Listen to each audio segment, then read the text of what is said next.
You have all these libs running around acting like there's nothing bad happening in cities. And then a moment later, they'll tell you that the reason bad things are happening in cities is Donald Trump. That's that's pretty much where it is now. They can't figure out which one they're actually going to go with. It changes. Every few moments, it changes. So that's why I just want to say right now, for everybody out there, the cities are in bad shape, folks. We know this. Anyone who lives in one will tell you this.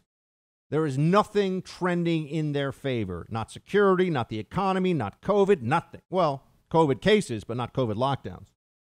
Meaning COVID cases are way, way down, but the lockdowns continue on. What's the answer for this? What are they going to do in response to it? Well, Bill de Blasio's got an idea.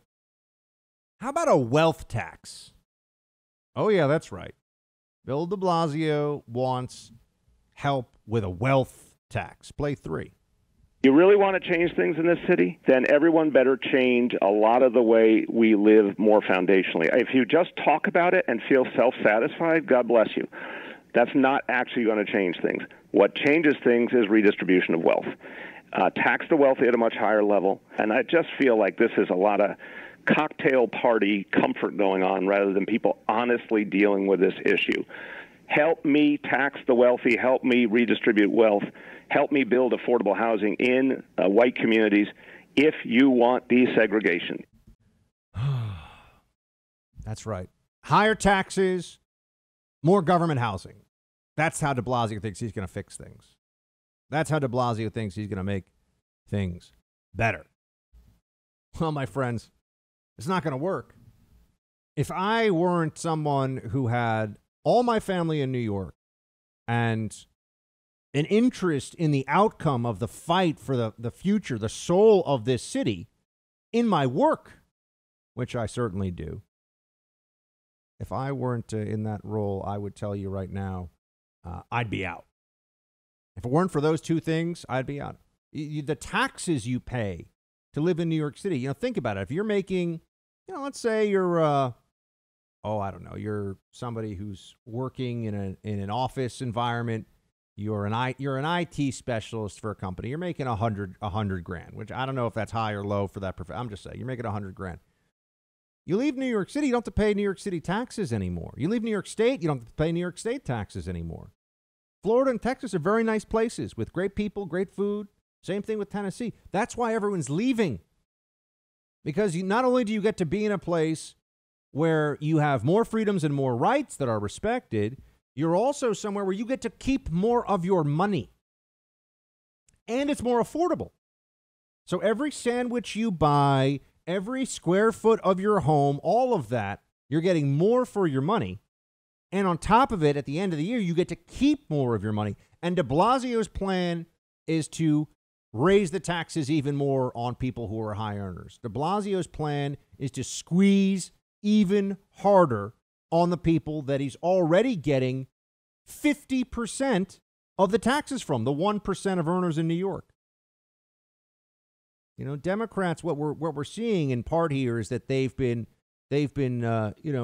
overusing the golden goose, so to speak, of the major industries that are based in some of these cities, Silicon Valley in California and in the Bay Area, Hollywood for Los Angeles. The whole Hollywood isn't even really a thing anymore. I mean, it is, but it doesn't exist the way that it used to. The movie studios are a fraction of the power and influence of what they used to have. Now they're making movies for the Chinese market. They're just dubbing them and sending it over to China. That's why everything we see is either a cartoon or a superhero movie now. It's so they can go after the global market. They don't even care what Americans think about a lot of these movies anymore. So that's completely changed. In New York, you have such a concentration of the financial services industry that's here, but that's going to change too. They're going to leave. People hear things like, oh, if you work for Goldman Sachs, you make the average employee at Goldman Sachs makes something like, I don't know, $350,000 a year, which sounds like a lot of money. It is a lot of money. Sign me up for that. That sounds great. But if you look at what happens now going forward, if you make $350,000 in New York City, you're not rich. You're not even necessarily very well off. If you're married, you got a couple of kids, and you can spend that money very quickly. You're making that kind of money and you live in Tampa, you live in Dallas or Houston.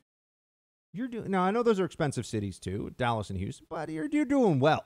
You're living well on that money. You're living well, you're living better on whatever. Whether you make 50 grand or 500 grand, you're living better. So people are going to leave. They're going to leave. But de Blasio doesn't understand the basic incentives.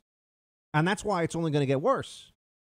You know, we have all these fleets, these photos of fleets of moving vans and moving trucks. Everyone's trying to get out that can get out. And then that makes things worse for the people who have not gotten out. And it becomes a death spiral of a city.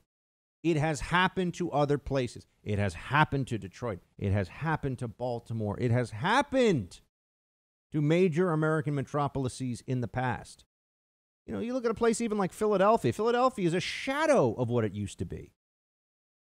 You know, in terms of the industry, the commerce, the wealth. It's, you know, a city with a high crime rate. And, you know, New York, I worry the New York golden age is behind it now. And it's because of morons like de Blasio and people like Paul Krugman who are saying, oh, I went for a run and it was a pretty day in New York and no Antifa attacked me, so everything is okay.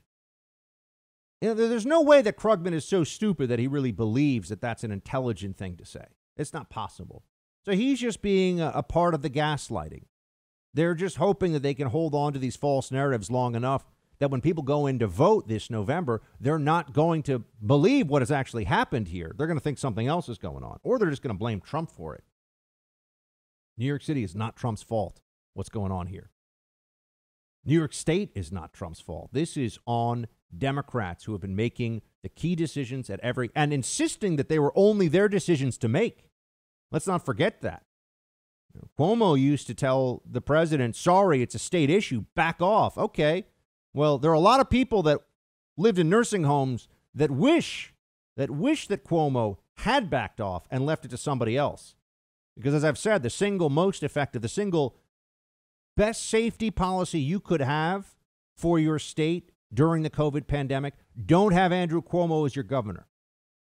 That would have been the difference between thousands and thousands of people living or dying. Don't have Cuomo as your governor.